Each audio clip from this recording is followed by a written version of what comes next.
weather. It governs our world, bringing life, death, and destruction. God damn it, go back. We're fine. Oh my God! It's drowning! Wow. World's deadliest weather is back. Bigger and badder. This time we include deadly natural disasters.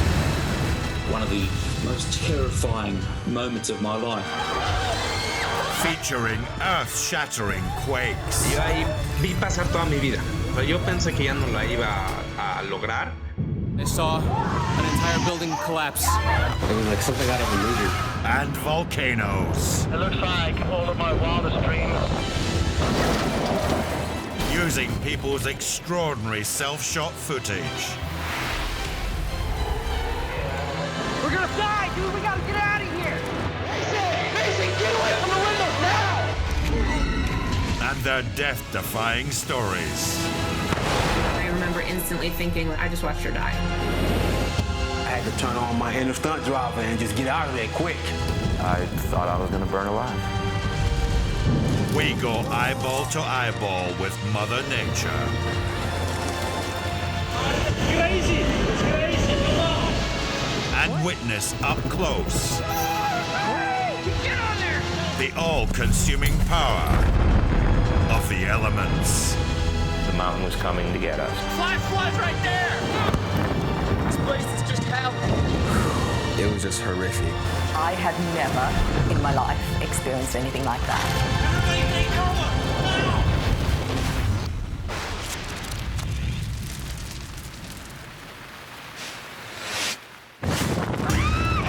Coming up in this episode.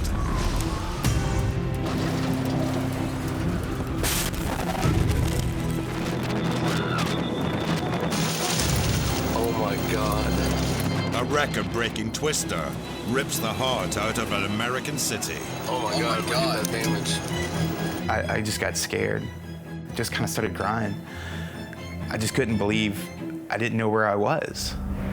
A freak South African storm causes super tanker carnage. Get underneath! Get underneath! You're gonna hit the crania! And flash floods plunge a daredevil down a 30-foot Hawaiian waterfall. The force of the water is pushing me down to the bottom.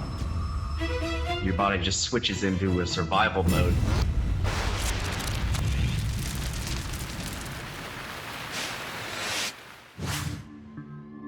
April 27, 2011, Tuscaloosa in Alabama, USA. We are under the greatest risk possible for strong to violent tornadoes. Tuscaloosa, we're in the bullseye. It's tornado season, and this city was reverberating to the wail of sirens, putting college student Ryan Chandler on red alert. The weather was supposed to be getting bad. They had been warning about it for the days leading up until the 27th. I knew that there was a storm coming. The police were driving around with their loudspeakers and their sirens going, telling everyone to get inside. They really amped up the warning system. Keep straight, keep straight. Yes, keep straight. Rather than heed these warnings, Ryan went storm chasing with his college buddy Nate Hewitt. We can come up behind it later. Neither had ever seen a tornado before. I've always wanted to see one, so literally just a bucket list. Focus was finding a tornado. Up until the point we actually saw it, I was still skeptical in the back of my mind. So my expectations were very low. There it is. Yes, that it is. All of the shock of seeing it was mind-blowing. That thing is massive. Holy mama. In front of them was a gigantic EF4 tornado. Jesus. The second highest rated twister on the Fujita scale. Oh my God. Spawned by what meteorologists call rare perfect storm conditions. If we weren't just being a couple of dumb college kids, we probably wouldn't have been in the position that we were in. It's crossing the interstate right where we were. Having gawped at this awesome spectacle, it dawned on the guys they might be in the line of fire. It's not going left or right, it's only getting bigger. And it hit me that it's coming right at us. Oh my God. You could see the swirl. Something that big, twisting like that is just unreal. God damn it. It was just this unbelievably huge force. Chandler, do not go back that way. Nate, film it. It was just something out of a movie. It was apocalyptic. It was incomprehensible. We need to go that way. No, Chandler, God damn it, go back. We're fine. I'm not kidding. We don't know if this thing can change directions. We're not experts. At 1.5 miles wide and with winds of 190 miles per hour, this monster twister was chewing up everything in its path. And after we backed up, you could see the storm. You can see debris in the air. And as you continue to stare at it, you realize that those aren't little pieces of wood. Those are 2x4s from people's homes. Those are roofs. Those are trees. Oh my God. But the reality of it was people's lives that were being swirled around. That thing is destroying everything. There are dozens of houses, dozens of friends' properties, dozens of memories being wiped off the map with this storm. Never in my life will I see this again. Oh my God. We didn't realize that we were kind of capturing history almost. 3 miles away, close to the center of Tuscaloosa, lifelong resident Brad Lawrence and mate Josh were on tenterhooks. Oh my God, dude. We heard about the tornado, and as I saw it coming towards us, I was watching a tree off out in the distance. As soon as that tree disappeared, I knew the tornado was coming our way.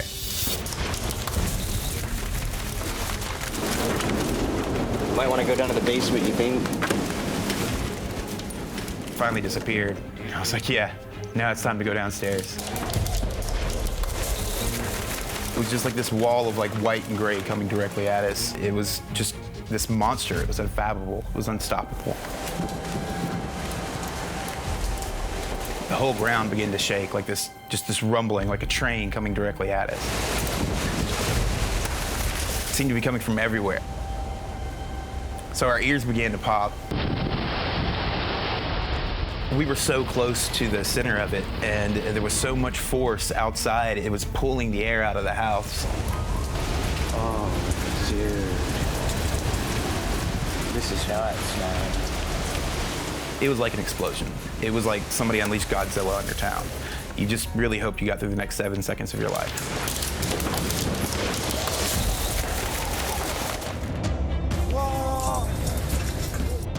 Later, we'll see what happens as Brad's house takes a direct hit. Oh, it's right there. And as the mega tornado decimates Tuscaloosa, the casualties overwhelm the city's hospital. There was multiple casualties, multiple injuries, and total destruction.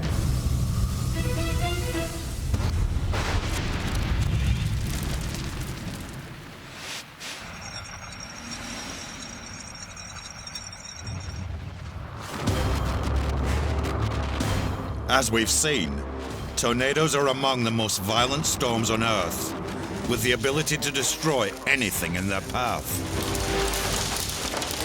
No two tornadoes are the same. So, on World's Deadliest Weather, we bring you some of the strangest, most twisted twisters.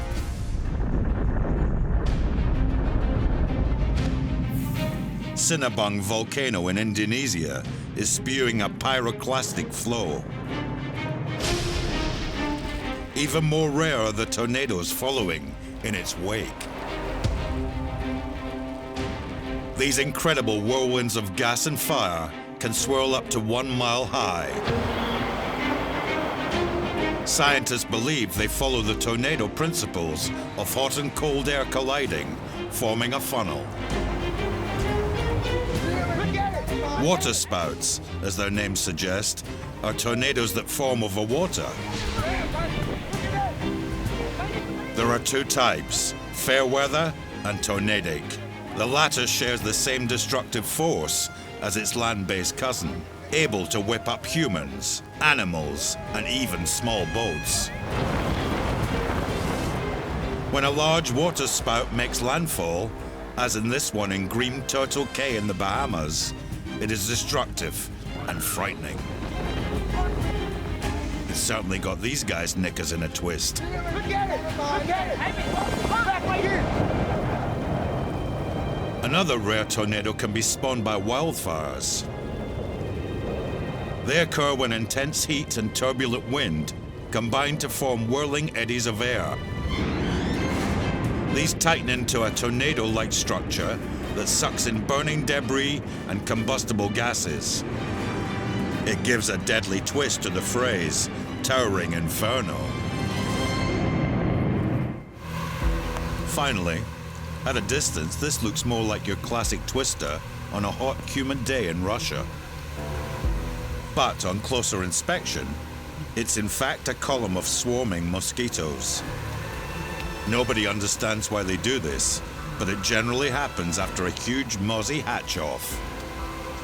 This may not be a deadly tornado, but it's one that will bite back.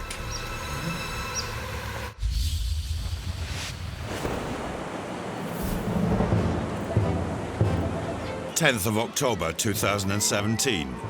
The port of Durban in South Africa was being lashed by a sudden, violent storm. Oh, this whole thing is collapsed here. Witnessing his home city being ripped apart was media officer Andreas Mathios. The city was under emergency lockdown, and the wind was battering this building, and it was blowing these massive glass panels from the top of the building into the road below. This horizontal volume of water was lashing the city. It was just crazy, absolutely crazy. While it was crazy in the city center, down at the port, pandemonium had broken loose. 100-mile-per-hour gusts had snapped the mooring lines of 4 ships, leaving them drifting dangerously out of control. Yeah, that's crazy. On board the 1,000-foot Inez, one of the world's biggest container vessels, head of security, Warren Gillett, was in full crisis mode. Could have surfed the waves, that's how big they were. The wind itself was tremendous. It was like a typhoon, basically. I've never felt anything like that before. The vessel I was on, the Inez, its forward mooring lines were the first to go. And the wind then swung the vessel almost 180 degrees around. Our aft mooring lines then snapped. It then drove us across the port itself. There was a French naval vessel there. We almost actually took their helicopter out, so that was pretty scary in itself. It was just, it was pandemonium. Having narrowly avoided the French vessel, the Inez then went on a collision course with a Chinese container ship stuck on a sandbank. The Chinese vessel, it's got 3 onboard cranes of its own.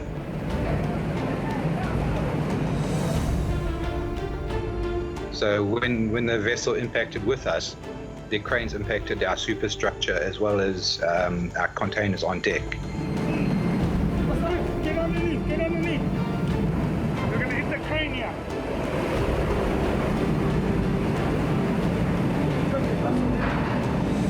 You're unsure on what the outcome is going to be once the actual vessels collide. Although we weren't going that fast, it's not just a bang, it's a continuous push, shove, scraping and breaking and things falling.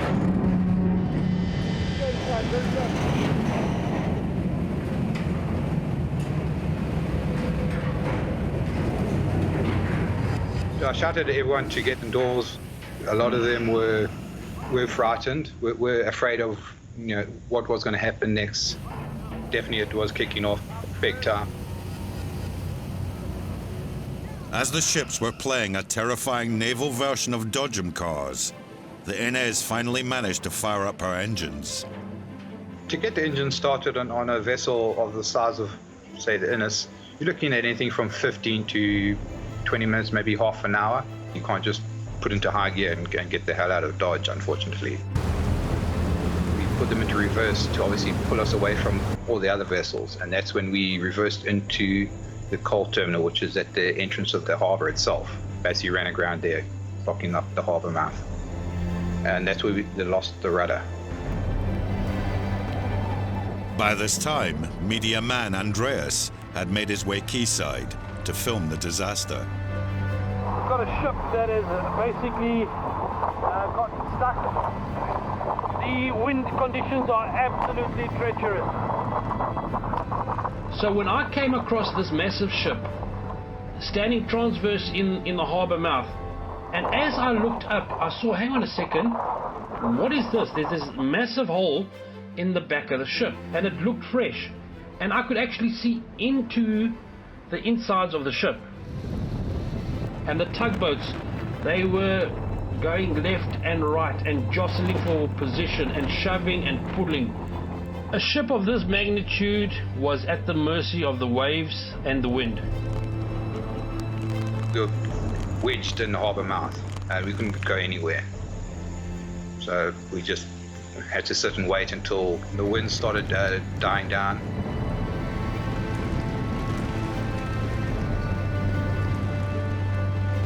The storm of 2017 entered Durban folklore. 14 people died and hundreds were left homeless. Damages ran up to $40 million. As for the stricken Inez, eventually she was freed from the harbour mouth and has since undergone extensive repairs. The captain himself, he was rattled, really rattled. I don't think he had experienced anything like that himself. I don't think anyone on any of the vessels had experienced that kind of pandemonium. When Mother Nature strikes, I mean, you had her mercy. I definitely hope it's a once in a lifetime event.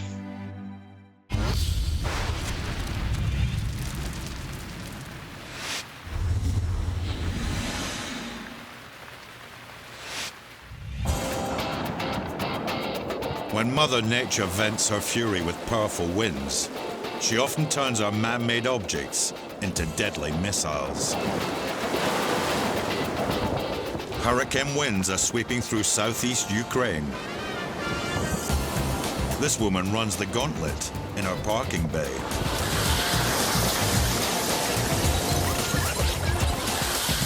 And gets a shattering blow from this flying window. You could say it's frame, set and match to Mother Nature. Staying in Russia, or should that be Ukraine? In the disputed Crimea region, strong gales whip off the Black Sea.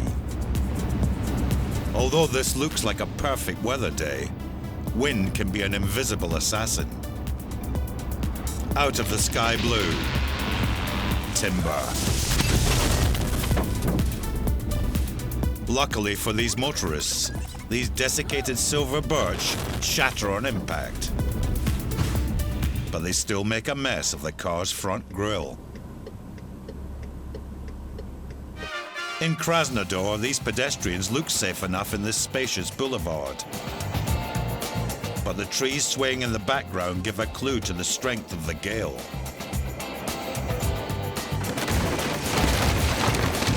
Incredibly, these people survive the closest of shaves, as this roof miraculously misses them.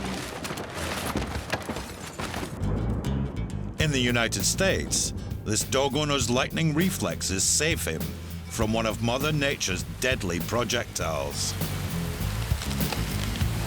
Weakened tree branches blown down in the wind are known as deadfall, for good reason. As this log spears down, it misses his head by inches. Now the dog will have to wait for its walk, as his owner probably needs a lie down in a nice dark room. When we are in our modern cars, it's easy to feel a sense of security, with crumple zones, airbags, and a whole host of other safety features. But our car designers hadn't reckoned with a wily Mother Nature and her attacks on high.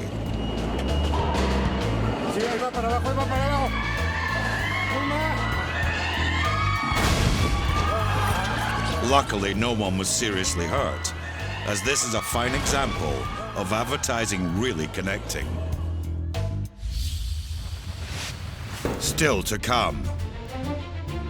A skier gets swallowed up by a lethal crevasse in the Swiss Alps. Bounced off these ledges. Pretty much thought the worst. And raging Hawaiian flash floods threaten to drown a group of friends. I look around to find everyone else is scrambling. Everyone's in a panic.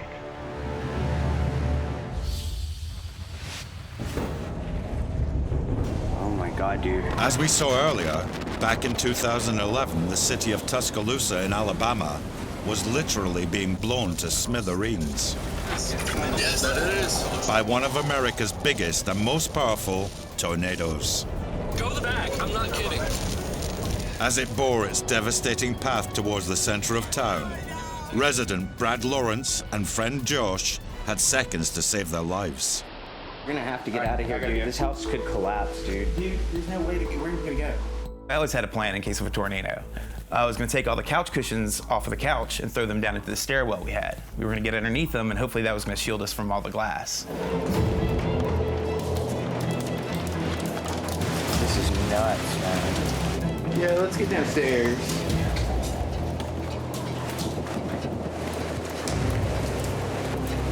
Trees were flying around and hitting the house, glass was breaking out, chunks of the house were being ripped off. It seemed like an eternity, but it really only lasted 7 seconds or so. We just really didn't have any time to freak out. Oh my God, look at all these trees. Dude, our porch is gone. Brad and Josh miraculously escaped with only a few bruises and minor cuts, but his house fared less well. When we finally came back upstairs, the first thing I saw was my broken kitchen window and the porch no longer attached to the house. Dude, there's a hole in the roof. There are holes in the roof. There were just trees. There were just so many trees. There were trees lying everywhere. As Brad's house was protected in a hollow, it escaped catastrophic damage. But when he reached higher ground, the scene defied belief. It was just flat. Everything was gone. All of the houses were gone. All that was left was foundations, and some of those foundations were turned up sideways. It was like some movie set. It was surreal. It was just utter devastation. I got lost. I got lost in my hometown. I couldn't find any landmarks to help me figure out where I was at. I just got scared. I just had to pull over, and I just kind of started crying. I just couldn't believe I didn't know where I was. Moments after the twister swiped Brad, it made a beeline for the city hospital. Nurse Sharon Oakley was on duty in the emergency room. We were taking care of a 2-year-old on a ventilator. Our director opened the door and said, "Prepare yourselves. Get ready. There's a huge tornado headed toward us. It's less than a mile away. So just get ready." You could see the darkness, and then you could see the debris everywhere.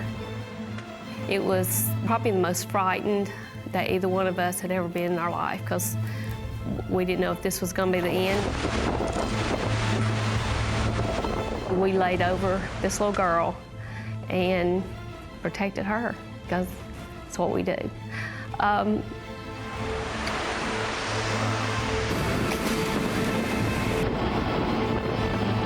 We just held on until the tornado passed.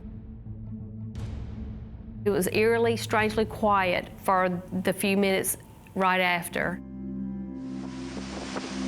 Dr. Crawford kind of called all the staff together and said a huge tornado has destroyed a big part of Tuscaloosa. We will be having multiple casualties, we'll be having many fatalities. And he just said, get ready, because it's gonna be a long night. Oh my God, look at that damage.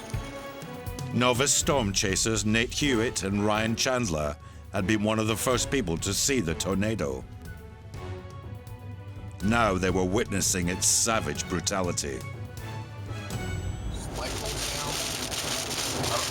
Where are you planning on going right now? Look at that. Oh my God, look at that damage. It was really surreal. It was just something out of a movie. It was apocalyptic. It was just incomprehensible. Look at this. Oh my God. How quickly everything went from normal to a disaster. So we just kind of stop. That's when the lady jumps in the car. Come on. Get in. Come on. Oh my God, my dog. You okay? Hey, are people okay? And she's understandably distraught, and she's screaming for her dog. Dog died.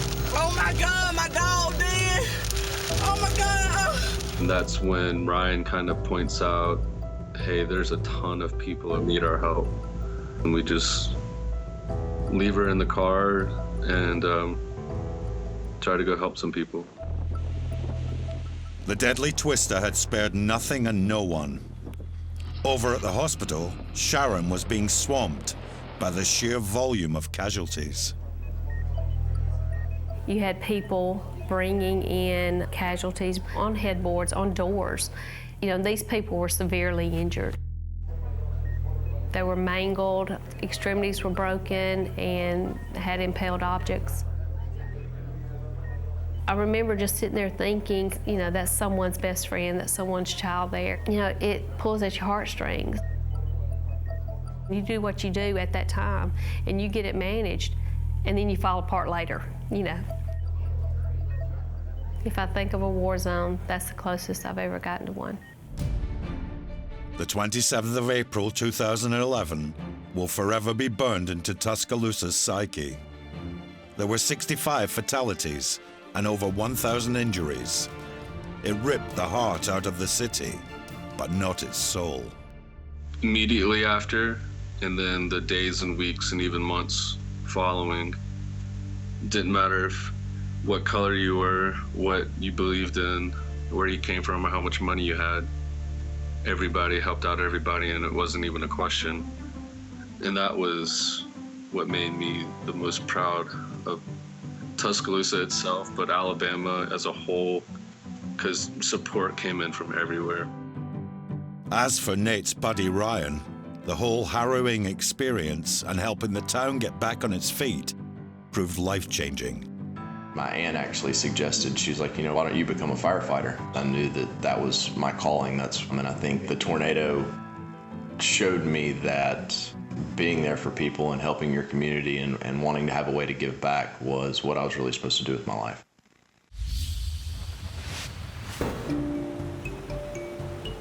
The idyllic island of Maui in Hawaii, a place where vacationers soak up the sun and escape the cares of the world. Back in August 2015, diving instructor Sean Steininger took some friends on an adventure to a stunning 30-foot waterfall. But it was one that had a horrific twist in its tail. The day started sunny, bright, no problems. Me and my friends were in a camper. They were there on vacation, gonna have a nice, fun day. Along the way, we stopped as we were walking up towards the hike, towards the stream. A little bit of sprinkle, not much you would have thought of. It wasn't a huge downpour or anything, maybe 20 minutes, and then that stopped. So we get to the waterfall, everyone gets in their swim trunks. Me and my friend AJ, we climb up. Then I want to go up higher where I know there's a jump. You can go over the side of the waterfall. My friends have their cameras, their drone out, so I decide to wade out into the middle of the waterfall there. Unbeknownst to Sean, the earlier rain shower had set off a deadly chain reaction. A network of streams were funneling water into the main river, creating a deadly flash flood. I'm just kind of acting like a general doofus up there for the camera. I start to wade back across. The water was knee high. I think that's a little bit strange, but no big deal. I keep holding on to the rocks, working my way over slowly. The water is pushing harder, and it's coming higher, but it's just getting faster, faster, rising higher and higher. More water is pushing on me. It's almost to my neck at this point. It keeps coming up. It goes into my face, and it's pushing so hard, I know I'm going over. Directly below me is a big step of water, big chunks of boulders, basically.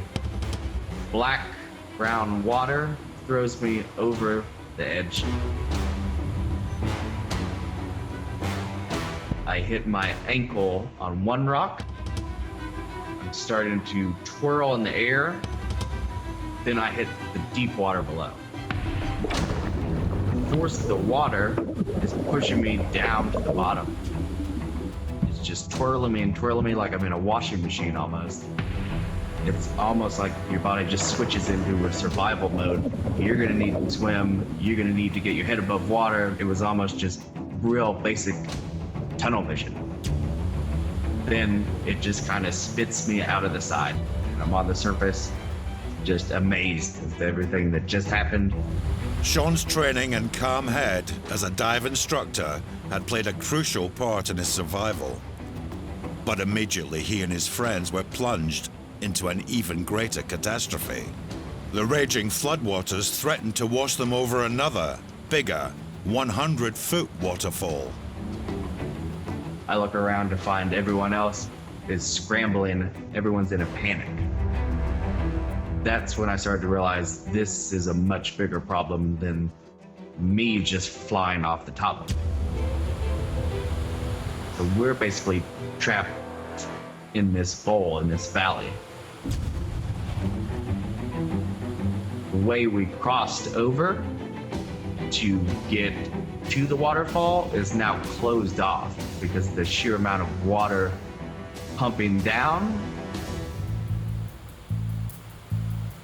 I'm still full adrenaline surge. A guy and his wife who had followed us up, she basically became deer in the headlights when she was trying to get back over the stream. He had to push her onto the other side, and that pushed him into the water, and he went down so fast he had almost got swept off the bigger waterfall.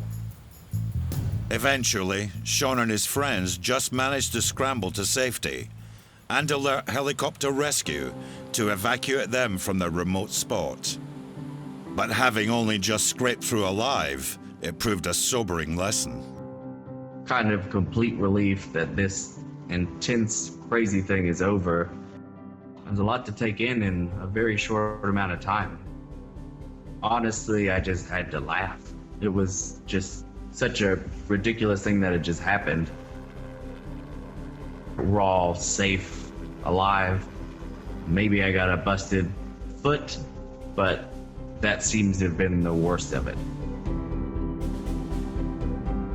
The first thing I did when we all got back in the van was apologize. Said, sorry I nearly killed you, everyone. Hope to make it up to you.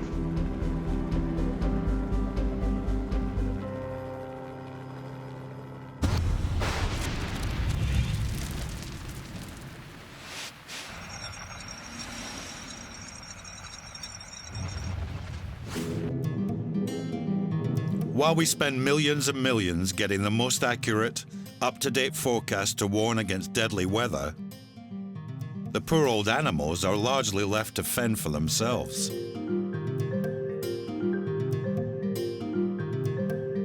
In the flooded woods of Victoria, Australia,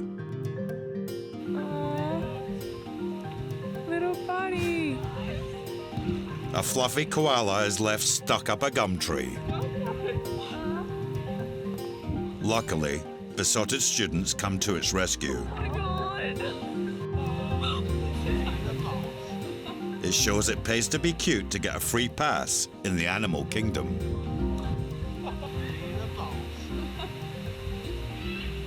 Come on, little guy, out you get. On terra firma, the koala trots off without a thank you. Now that's what I call barefaced cheek.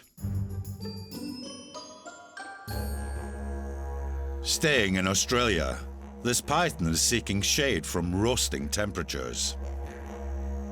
Had a couple of carpet pythons here, one smaller than this, so they've probably been mating. The female seems to have taken off, but the male's still sitting here. So I'm just going to see what mood he's going to be in. These carpet pythons can get cross if their siesta is disturbed, so best it's handled with care.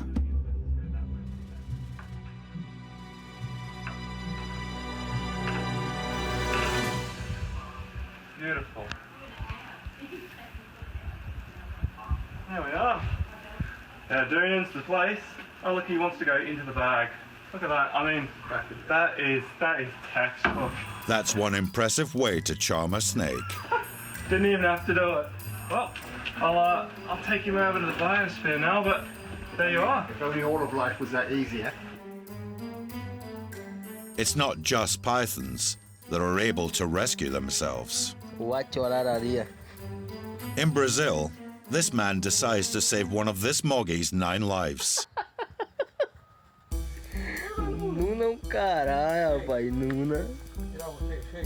But it's all in vain.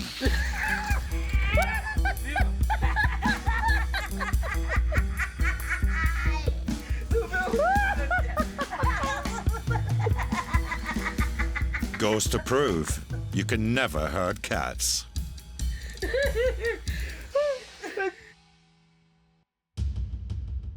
Cyclone Debbie is battering Queensland in Australia. It's Mother Nature at her most fierce. Any arachnophobes, look away now.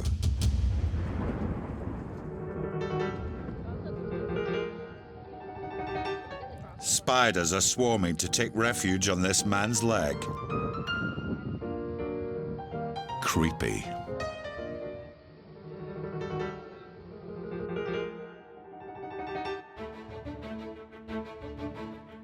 Sharks have a reputation of being the ocean's ruthless, cold-blooded killers.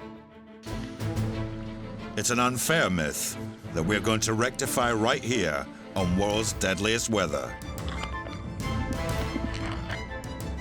After a storm on the coast of Florida, this shark, on first glance, seems to be harassing this diver. But it transpires it's got a hook in its belly, which this guy removes. To show its gratitude, our so-called vicious predator nuzzles the diver in a sharky thank you.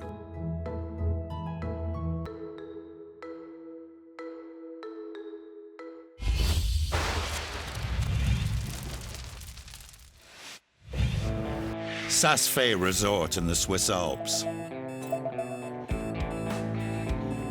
On a beautiful November day in 2016, Jamie Mulner and brother Jack were skiing a notorious glacier, pockmarked with lethal crevasses, some hundreds of feet deep. There's one face, it's steep-ish, and there's a line of crevasses which run along the bottom. Be careful and stay in the tracks. Generally, crevasses are pretty lethal.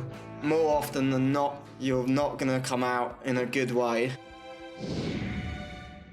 Each year, around 100 skiers die in the European Alps, many swallowed up by deadly crevasses. What makes these yawning holes especially lethal is they can be hidden under a thin layer of snow. Just stay in the tracks, yeah? So there's crevasses at the bottom. I knew at that time that there was one channel that has no crevasses on it, so that was my aim. I was riding a bit in the tracks and then I kind of moved left a little bit to try and get some fresh snow. You start to see that, oh, there's a hole. Then I sort of realised I'm not really in the safe zone, so I start trying to turn right pretty much as hard as I can, and that made me fall, and I kind of like flipped over backwards. and I couldn't really see anything. And then I kind of was bounced off these ledges.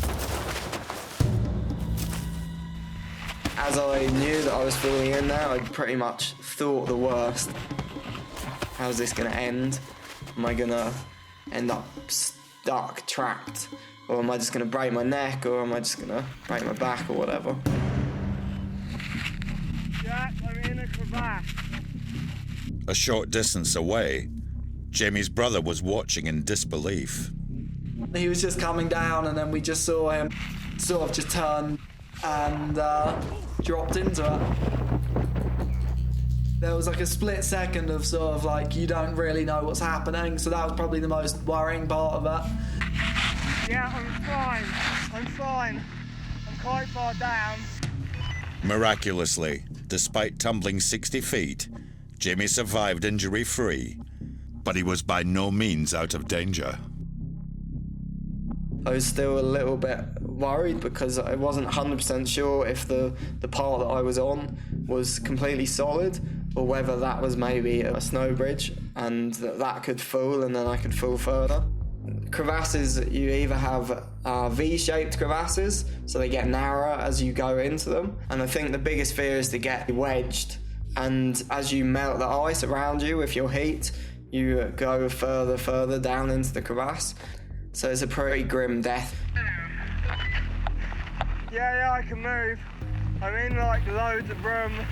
Luckily the one that I went into is an A-shaped one, and I landed on the soft snow. I don't think I'm gonna fall any further. I'm okay, I'm just, I'm gonna need quite a lot of help to get out. Loads of snow just came in, it was pretty horrible.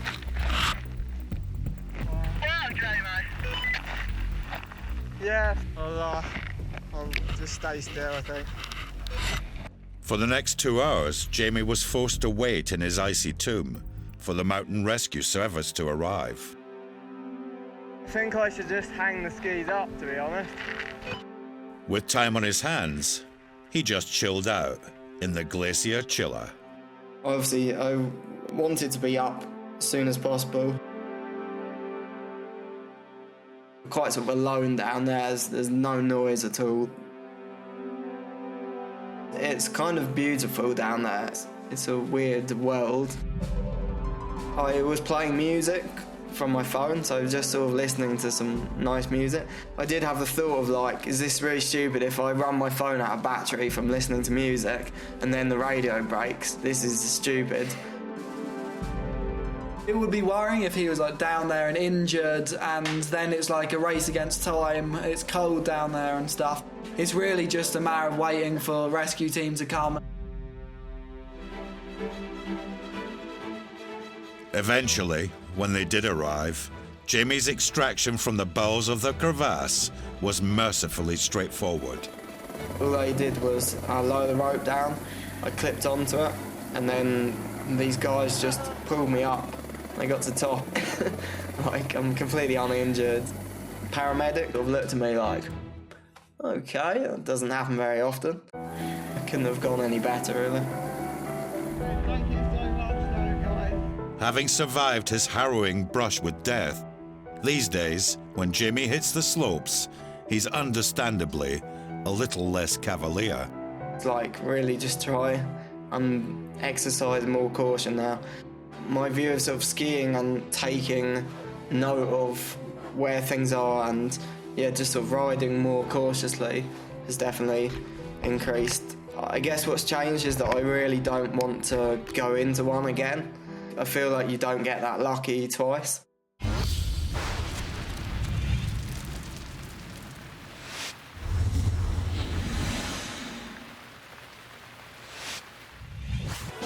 Driving is the most hazardous occupation most of us do. Throw snow and ice into the mix, and it's Carmageddon. In wintry Montana, USA, this 18-wheeler truck goes into a death slide.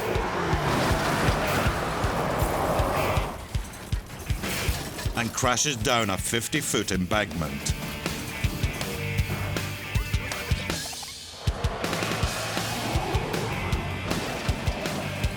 the truck may be totaled.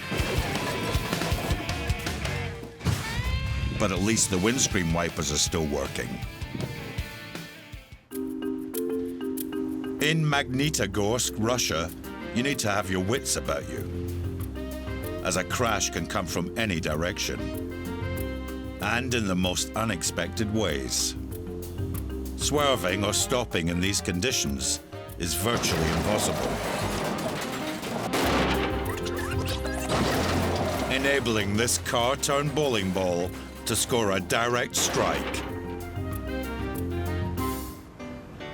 In the Crimea region, you would think people are fairly practiced at coping with adverse conditions.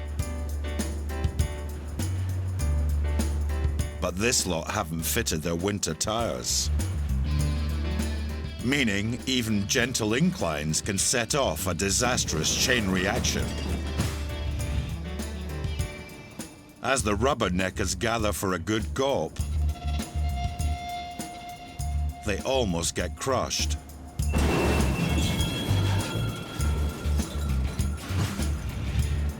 To prove that was no fluke, another vehicle joins the party.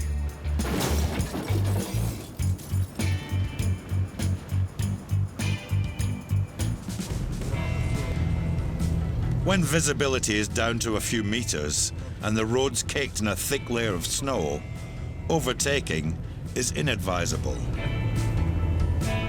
And this shows why.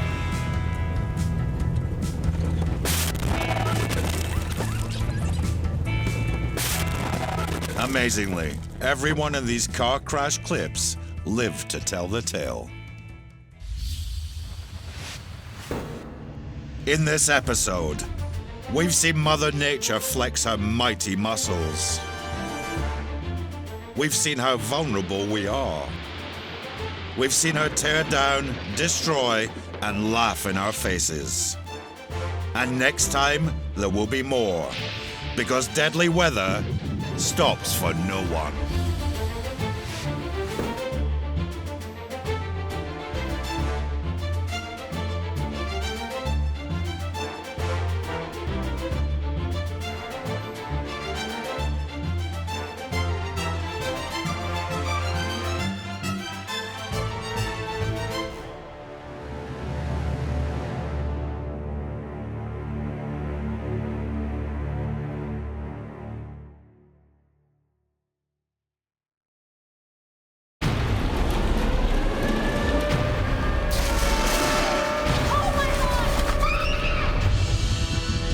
The weather. It governs our world, bringing life, death, and destruction. God damn it, go back. We're fine. Oh my God! It's drowning! Wow. World's deadliest weather is back. Bigger and badder. This time we include deadly natural disasters. One of the most terrifying moments of my life. Featuring earth-shattering quakes. Yo ahí vi pasar toda mi vida, pero yo pensé que ya no la iba a lograr. I saw an entire building collapse. It was like something out of a movie. And volcanoes. It looks like all of my wildest dreams. Using people's extraordinary self-shot footage. We're gonna die, dude! We gotta get out of here! Mason, get away from the windows now! And their death-defying stories. I remember instantly thinking, I just watched her die. I had to turn on my inner stunt driver and just get out of there quick. I thought I was going to burn alive. We go eyeball to eyeball with Mother Nature. It's crazy! It's crazy! And witness up close Get on there! the all-consuming power of the elements. The mountain was coming to get us. Flash right there! This place is just hell. It was just horrific. I had never in my life experienced anything like that. Everybody take cover! Now!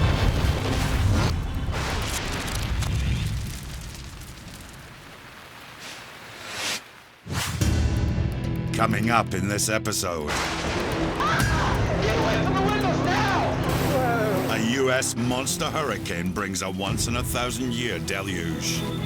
Please help us! People is drowning! Flash floods rip apart a small Cornish community. Was going over the seawall. It looked like Niagara Falls. And skydivers somehow survive as weather tricks them into a mid-air collision. I remember instantly thinking, I just watched her die.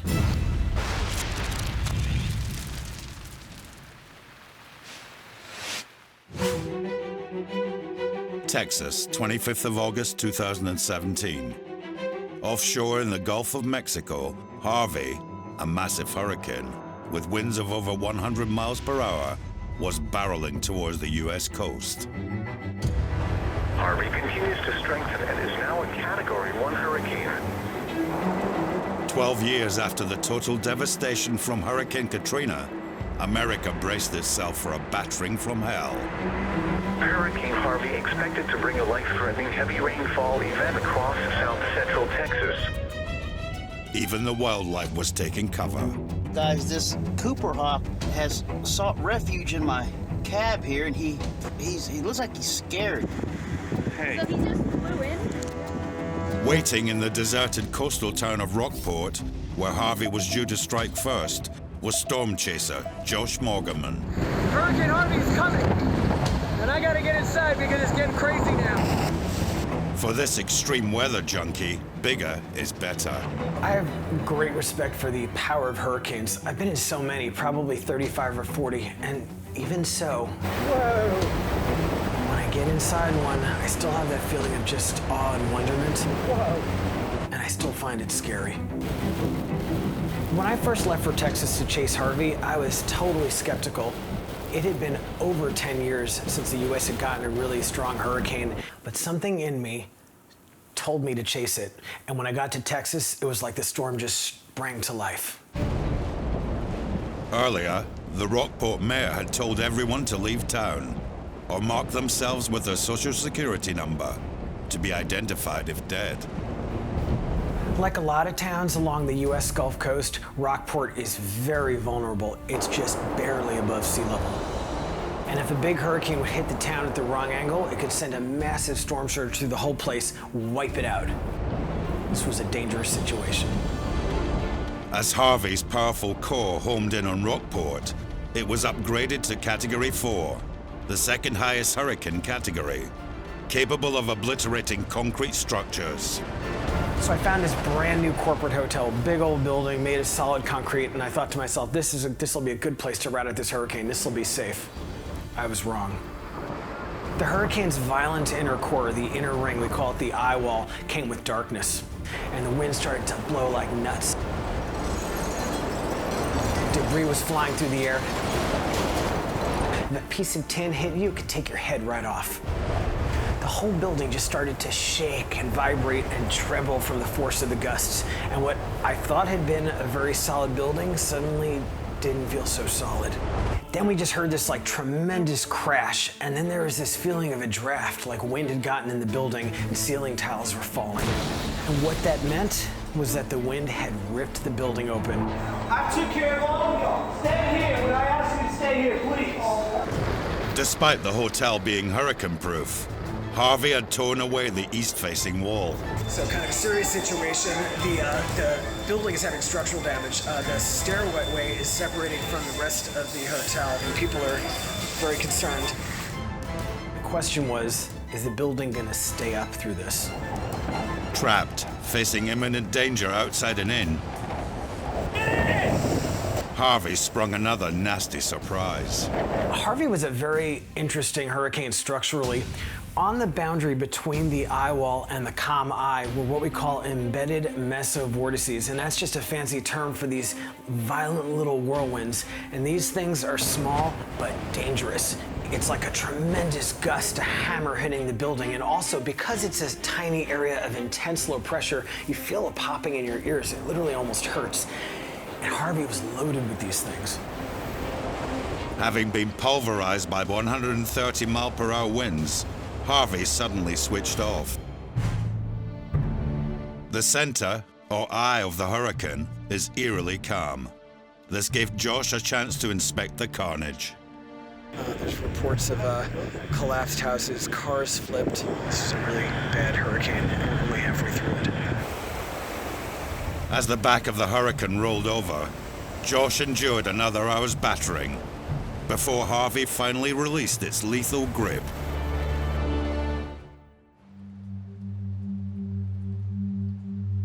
The next morning, it was like a giant wrecking ball had attacked Rockport. The outside of the hotel was smashed up so badly it looked like a dollhouse. A whole wall had just blown away so you could see inside. You could see all the rooms and the stairs. It was crazy. So I drove around town afterward and it was a sorry sight. Just roofs ripped off of houses, buildings collapsed. It was like someone had just dropped a stick of dynamite on Rockport. Harvey was a rude awakening. Next, though, in Harvey's crosshairs was the city of Houston. And while the hurricane dissipated to a tropical storm, it had a deadly sting in its tail.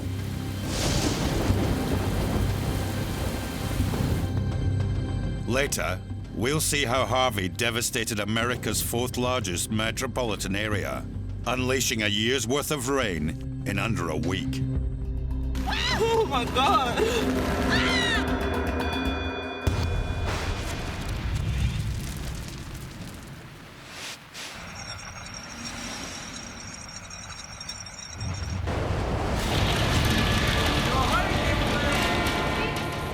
Hurricanes are the most powerful and deadly storms on Earth.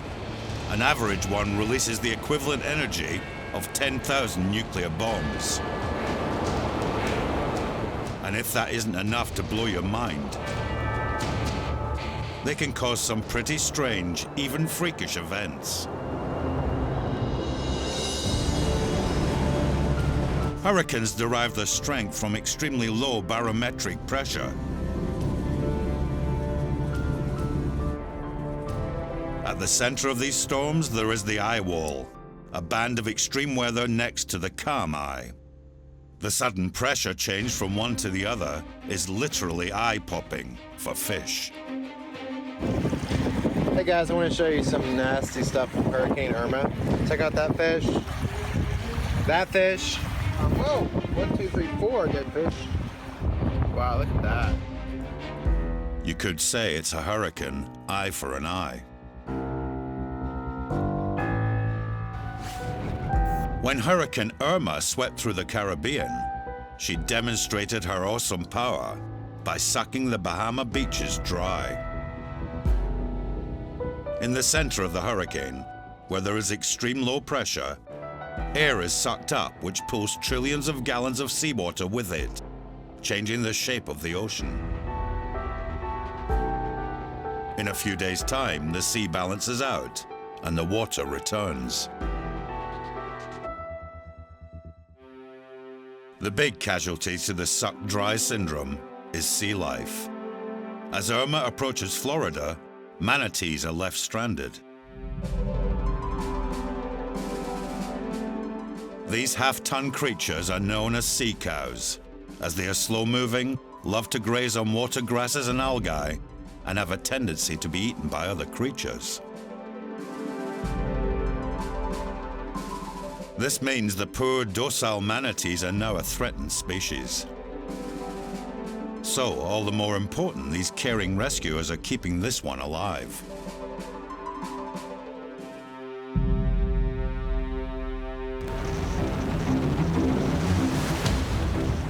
The British Isles, thanks to its relatively northerly position, rarely sees hurricanes. But in 2017, Ophelia passed close by. Not only were coastlines battered by high winds and big waves, Ophelia also brought spooky, apocalyptic red skies.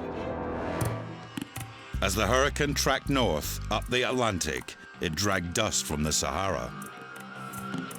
As this dust enters the high atmosphere, it causes blue light to scatter, leaving longer wavelength red light to shine through. giving the UK a brief glimpse of life on Mars.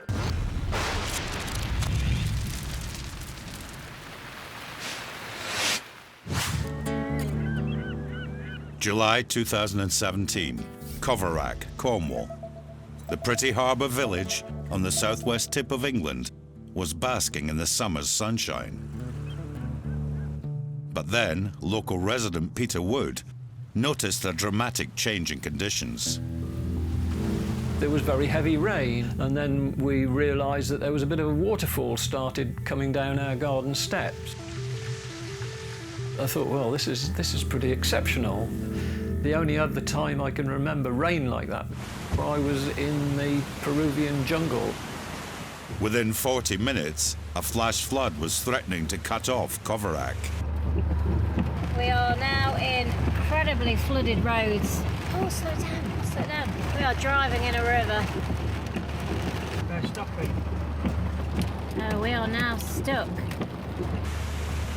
This is the road down into Coverack, and I'm told that the road had been closed by the fire service. Down by the quayside, Marshal Dagger was frantically trying to prevent the floodwaters entering his old mill gift shop. He was there trying to brush water away from the front of the shop. Eventually, other people joined in, so then Marshall started getting some boards to try and divert the water into the sea. But soon, Marshall realised he was fighting a losing battle. As the rain got heavier, I then got concerned that we might have a problem. The water rose to about 5 foot high. It was going over the seawall. It looked like Niagara Falls. To make matters even worse, the group was suddenly assaulted by lethal, giant hailstones. They were the biggest hailstones I've seen in my life. They were as big as ping pong balls, and they hurt. Cut and bruised, they were forced to abandon Marshall's shop to the flood. Further up the village, an elderly couple were trapped in their home that was rapidly filling with water. The raging torrent was surrounding their property. Their only hope of rescue was by the HM Coastguard. Well, that particular day, it was very sunny. When we got the call, and they said, you've got a job with people stranded upstairs attic in Coverack due to flooding. So, flooding in Coverack, it's sunny. But when winch operator Ian Copley and winchman Niall Hansen arrived, the scene was desperate, as the elderly couple frantically signalled for help. We saw the little hands coming out the window, and with winch down into position, I could see through a very tight little space that there was a couple inside the house. It was a matter of, am I going to be able to get them out? To do that, I was going to have to remove the dormer window. But removing this skylight proved fiendishly difficult, as Niall was buffeted by gusting 30-knot winds. Just a couple of feet either side that they're moving at the top is me moving up and down 4 feet next to a window that I'm trying to move off. So we kind of fought with that a little while. I realised that I wasn't going to be able to get this window out. To get these people out quick is our concern. Water is very destructive, and you don't know if this water's got into the foundations of the building, and if it has, it can quite quickly crumble the walls. It just turns what's an almost normal situation into something that would be just catastrophic. With every second now critical, the crew targeted a window on the opposite side. While it promised easier access, a sudden jolt could send everyone crashing through a glass conservatory below. I've got to convince a mature couple to come through that front window with me.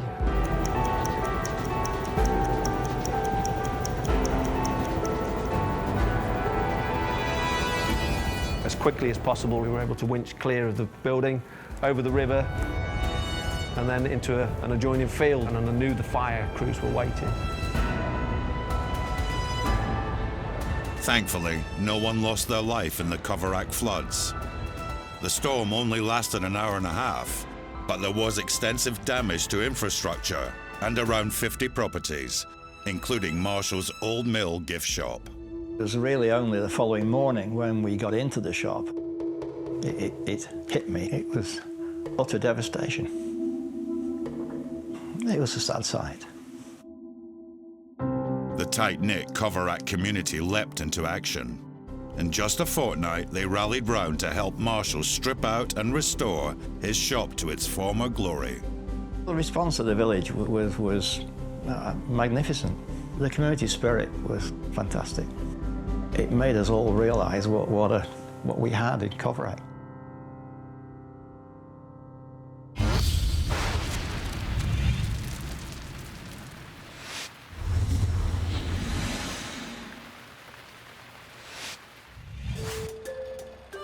We all know that floods can bring endless misery via disrupted lives and damaged property. A lot of damage done here, isn't there? But some hardy souls view every black rain cloud with a silver lining.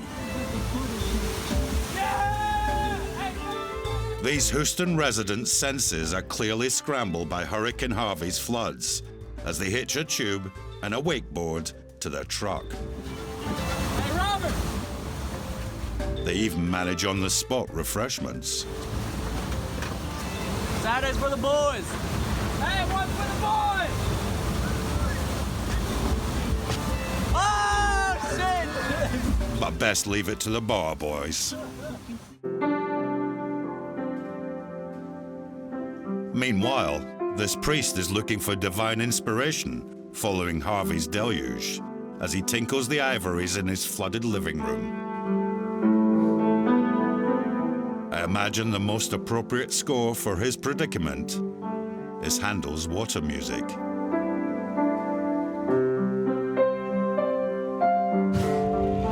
At least he's got a ready-made excuse for any bum notes. I'm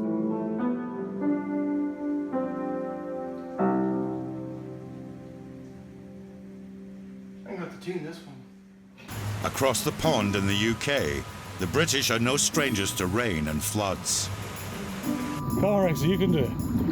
Lean against the wall if you have to, they're not stinging nettles. Well, those are. Wash your feet. But when tackling a submerged Thames River pathway, this intrepid cyclist is taken completely unawares.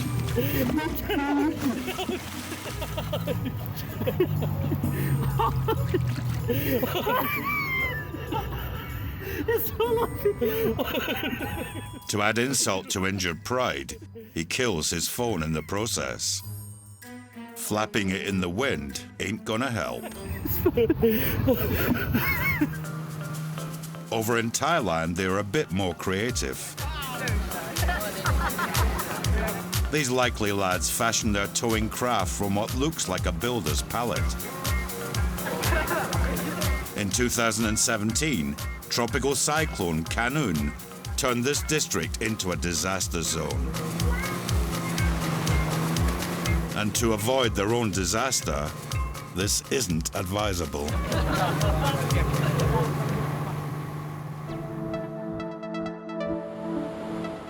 Hawaii, famous for its giant Pacific rollers and world-class surfing. But when a heavy downpour hits the island's Waimar Valley, the locals have a special trick. Oh, yeah. Get in there. They dig a ditch in the sandbar to release the floodwaters, creating a static wave. Ingenious.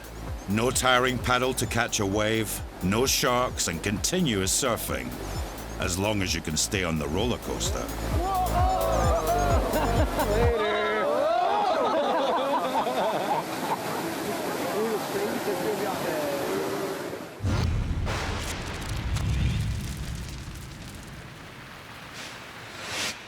Still to come, an extremely rare weather phenomenon blitzes an exclusive beach resort.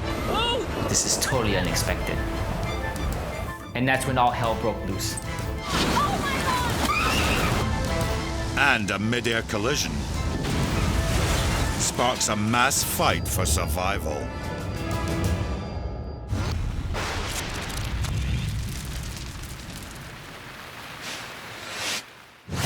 Earlier, we saw the incredible savage force as Category 4 Hurricane Harvey made landfall in Texas, USA.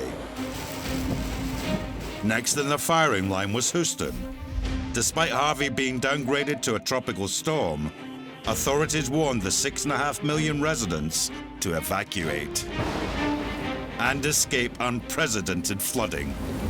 We need help. We need help right now. They got a whole family out there in the water.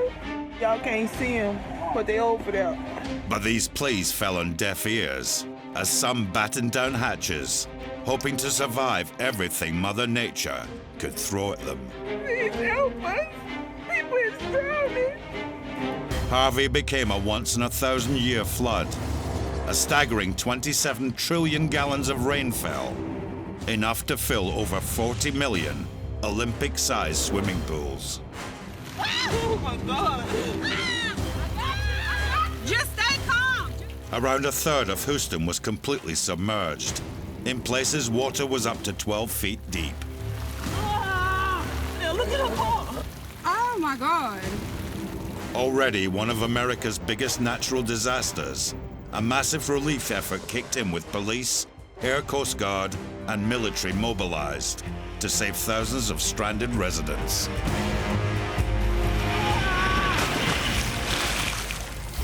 "300 miles away, in St. Joe, Texas, former firefighter Derek Morse was looking on in horror. We were watching on the news, people on top of their homes, miles and miles of houses flooded. It was terrible. Derek's a die-in-the-wool petrolhead. He regularly gets together with fellow enthusiasts to indulge in their passion, monster trucks. Since I was a child, I've loved big trucks. I've got 4 trucks myself, and I love driving them. Unable to stand by and watch the suffering in Houston, Derek struck on a brainwave. I put a post on Facebook saying, hey guys, we're going down south to help, and we'd appreciate anyone that could take off work to help us. At noon the next day, we left our property. There were 20 to 25 people and 10 to 12 trucks. We had construction workers, military, firefighters, off-duty police officers. We literally had all walks of life. They all had one goal and one mission, and that was to help people down south. As Derek and his motley crew launched their rescue effort, their monster trucks were ideally equipped. With powerful 6-liter engines and whopping 50-inch off-road tires. Hey, what's up? How you doing? I'm out here just saving everybody. How long have you guys been in here for? 5 days straight. One incident in particular, we heard a woman screaming, and she had several children, and they'd been there several days without food or water. Come on. Yeah, y'all come on.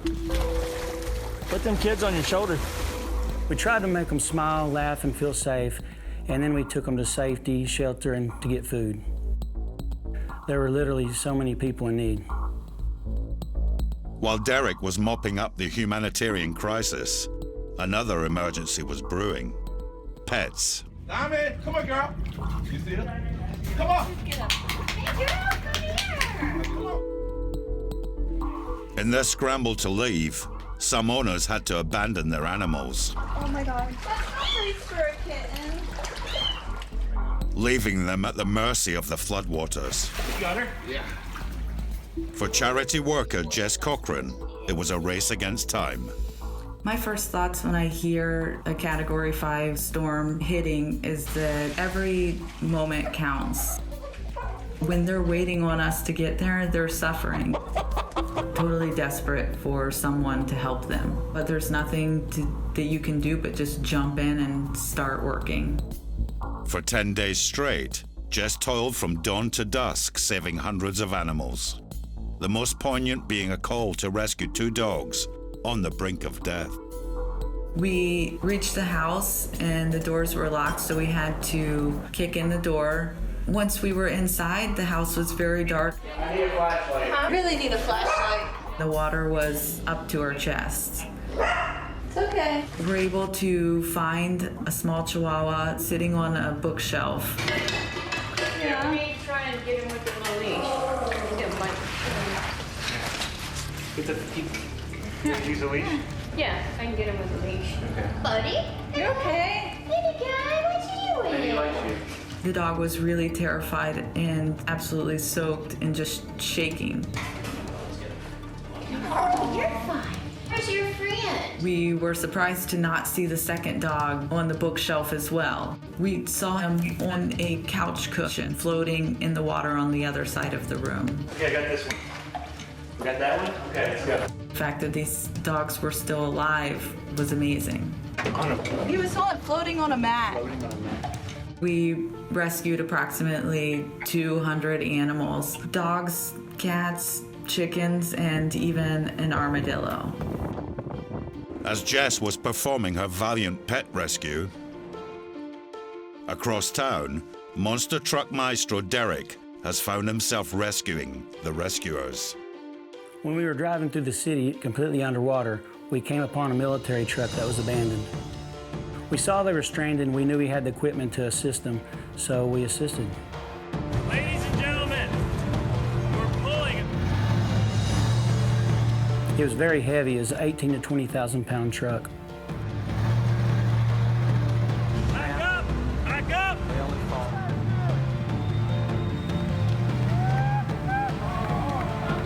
The biggest danger in pulling something heavy like this out is the tow strap breaking. It could literally take off an arm, a leg, or cut someone in half. We're pulling and that snaps. Pull you. We tried to keep bystanders back, which wasn't easy.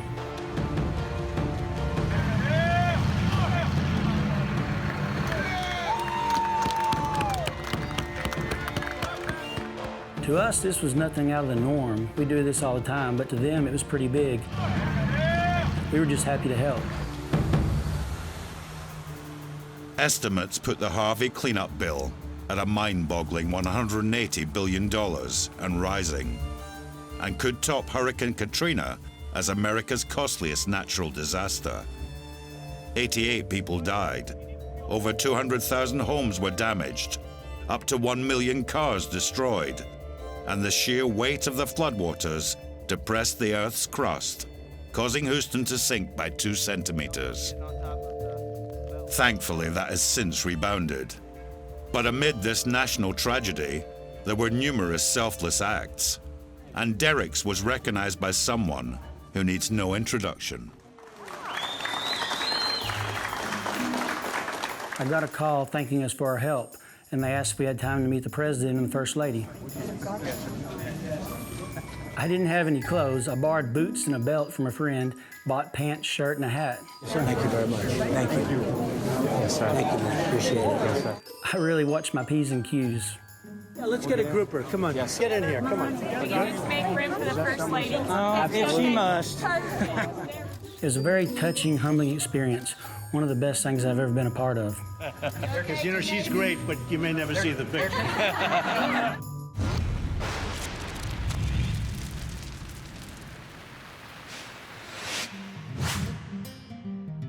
Santa Barbara, Sunday, 3rd of September, 2017. Leonard Diaz was enjoying some family downtime at this popular beach resort in Southern California. It's known as the sunny part of the state. It's a beach community and it's beautiful weather there. So there were many, many people who were there enjoying themselves. But in a matter of minutes, everyone's enjoyment turned to terror due to a freak weather phenomenon. Out of nowhere, it started to rain. Everybody's going nuts because it's raining at the beach. I've never seen it rain this hard at the beach. It's pouring. And then the rain started to fall harder and harder. Holy moly. Oh, thank you. Very careful. And the winds picked up, and there must have been about a dozen large commercial-sized umbrellas that were just lifted up into the air. Oh, no. Oh, look at that. Looking back, it was actually a beautiful sight to see these swirly umbrellas all flying and dancing in the air. But in the moment, it causes intense fear. You can feel a crescendo as people panic because you can get a sense that this is totally unexpected. And that's when all hell broke loose. Oh my God. Oh my God. Oh my God. Oh my God. Leonard and his fellow beachgoers were in the midst of a microburst. A sudden, short, sharp storm with extreme tornado-like winds. The microburst was a total of a couple of minutes, but it was long enough to really cause panic in people. The winds were probably over 100 miles per hour. You're at the beach, there is quite literally no cover at all. Nowhere to run, people running to each other. Of course, there's screaming families and kids. People were holding on to each other. We just didn't know what to do. 1 block away from the beach is the Santa Barbara Funk Zone, an area populated by bars and cafes. Look at that garbage can. This also bore the full brunt of the microburst's devastating power.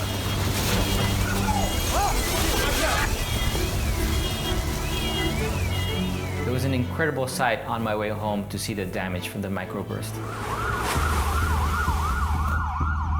There were trees that had fallen on vehicles, some had fallen on buildings, and some were just blocking traffic. There was trash everywhere. The damage was pretty extensive. It probably cost millions of dollars in damages to the city of Santa Barbara. Having been given this shock initiation to microbursts, these days, Leonard ventures to the beach a little bit wiser to the awesome power of the elements. It's really remarkable that something that lasted such a short period of time caused so much damage. An event like this does give me new appreciation for Mother Nature. At one moment it could be beautiful, and in the next moment horrendous. It was the scariest few minutes of my life.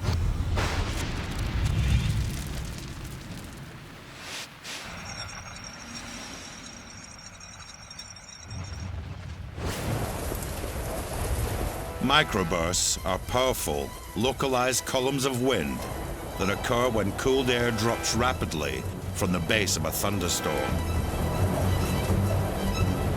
As this air hits the ground, it rapidly fans out at speeds of up to 100 miles per hour. Wow, here comes the hail. Oh dear. As shown by this microburst in Brisbane, Australia. Whoa, look at the size of that! Spewing golf ball-sized hail and violent winds. Wow, look at that over there. Look at that wind. As the name suggests, microbursts are short-lived, Got someone coming in for shelter. ranging from a few seconds to a few minutes.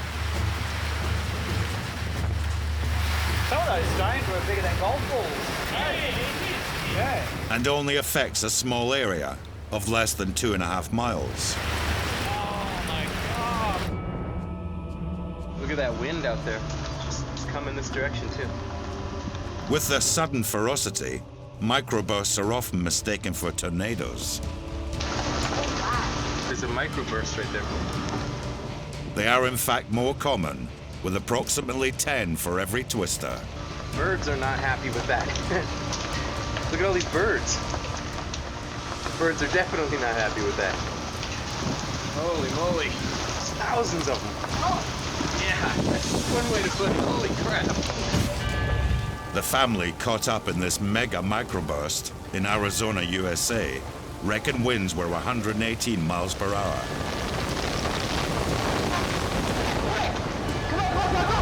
This way. Over here. Mason, get away from the windows now. Get away. Stay here. She'll be okay. She'll be okay. Combined with killer hail, it's not looking good for their poor pooch, trapped outside. Find Marley. Where is she? She's scared. Luckily, Hero Dad braves the elements to rescue it.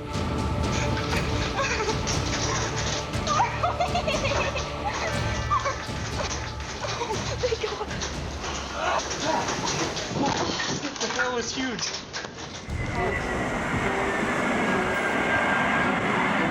Microbursts can either be wet or dry, depending on humidity. This dry one is causing all sorts of trouble, as this plane attempts a particularly nerve-shredding landing on the Portuguese island of Madeira. It's thought microburst deadly downdrafts have been responsible for as many as 20 major airline accidents, resulting in over 500 deaths. But as this weather phenomenon was a mystery until recently, many of these were mistakenly blamed on pilot error.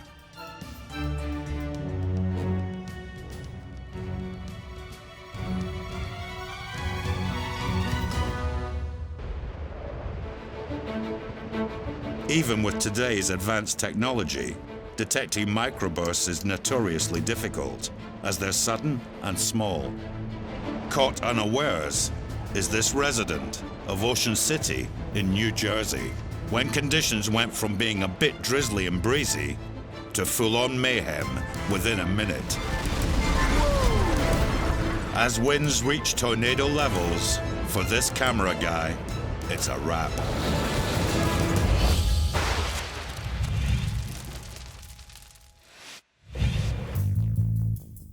Superior Airfield in Wisconsin, USA.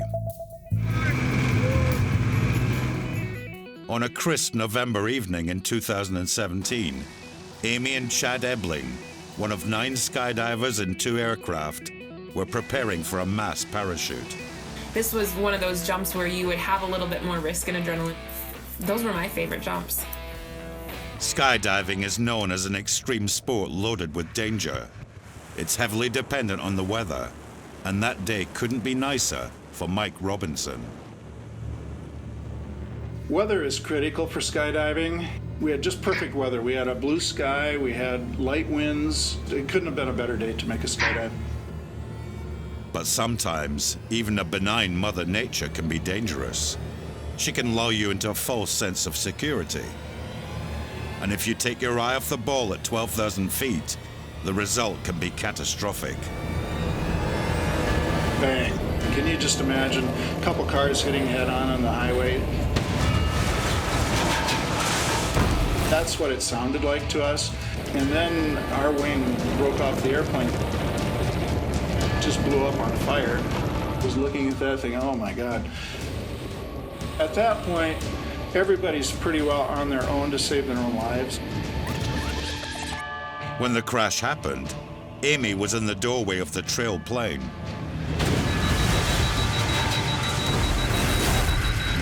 It happened so quickly and so smoothly. It was really odd. It's almost like 2 magnets coming at each other. We took them out. The explosion was very hot. I mean, it was right in front of our faces.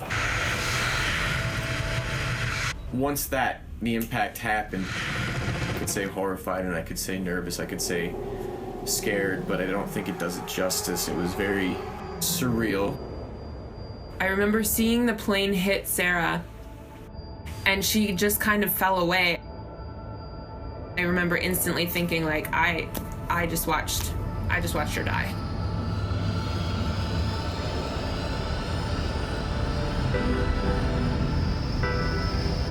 I grabbed the side of the plane and thrust myself out. There was fire everywhere, there was metal debris everywhere, I'd gotten smashed in the mouth. It was like you were entering a war field almost, with shrapnel and debris and fire and people and parts everywhere. Bang in the middle of this carnage, Mike could scarcely believe his eyes. I saw this big fireball right above my head, probably 5 feet away. I was falling in free fall quite a bit faster than that wing was. So the concern is, when I open my parachute, I'm going to slow way down. So my goal is to get as far away from the crash impact site as possible, so when that wing comes back down, I'm not going to be there to get hit by it. While all the skydivers were fighting for survival, the pilot in the wingless plane was in a death dive. It's mind-blowing to watch your airplane, it's just a missile going straight to the ground, and wondering, has that pilot got any chance to live? In the nick of time, he escaped and pulled his emergency parachute. If he wouldn't have gotten out of the airplane when he did, he would have probably been dead 15 seconds later. It hit into a gravel parking lot so hard that the engine buried itself 4 feet into the ground. The second pilot, despite losing engine power, successfully made a controlled landing.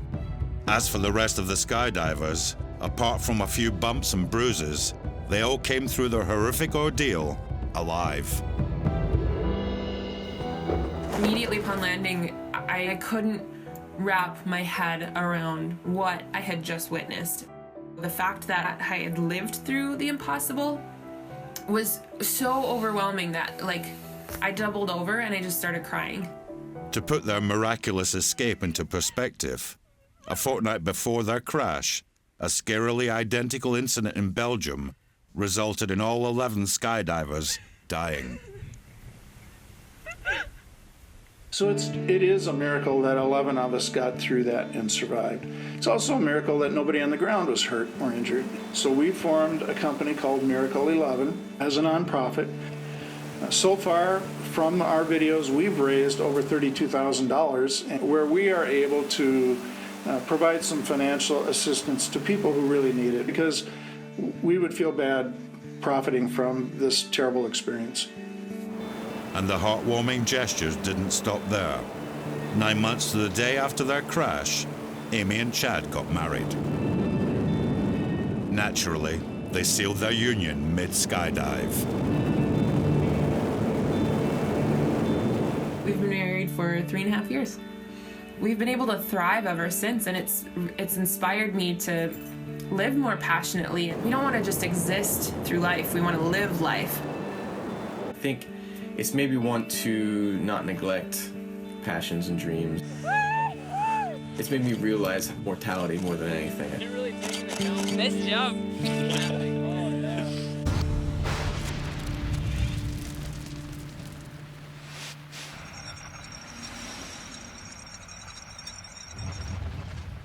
They say lightning doesn't strike twice.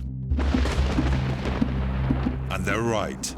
Around the world, lightning strikes on average 100 times a second. In Hanam-si, South Korea, a motorist is carefully avoiding this pedestrian in a dark parking lot.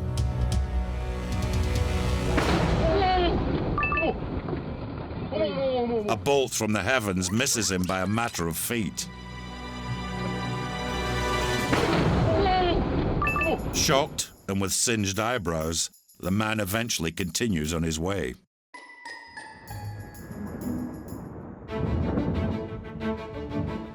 Elsewhere in Moscow, Russia, thunderclaps are rumbling around this motorist. You would imagine he's fairly safe, as the car's metal frame should direct lightning to the ground. But this devious bolt takes out a street light.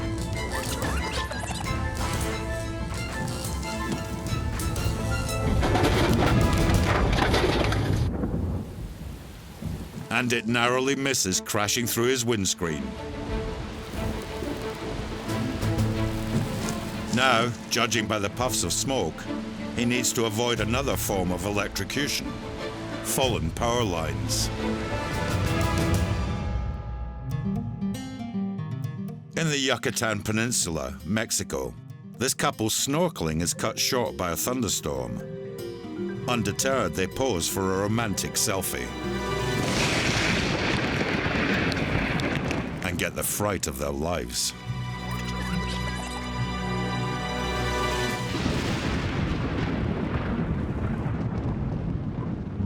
Budding weather reporter Hannah reckons she's got the forecast taped, but luckily for her, she survives this deadly weather surprise attack. It's Fox 5, and I'd like to report a light, sunny day today with light showers.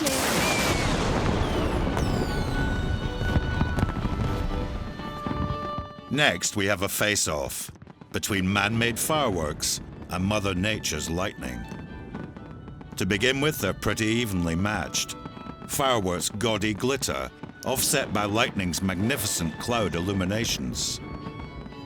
But after a while, Mother Nature gets tired of this pretentious upstart and delivers a knockout blow.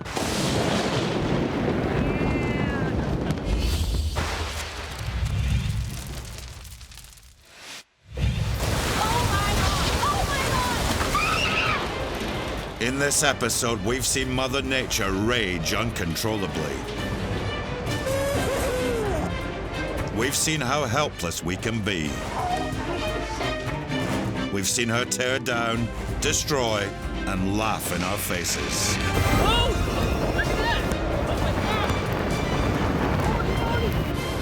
And next time there will be more, because deadly weather stops for no one. Oh my God!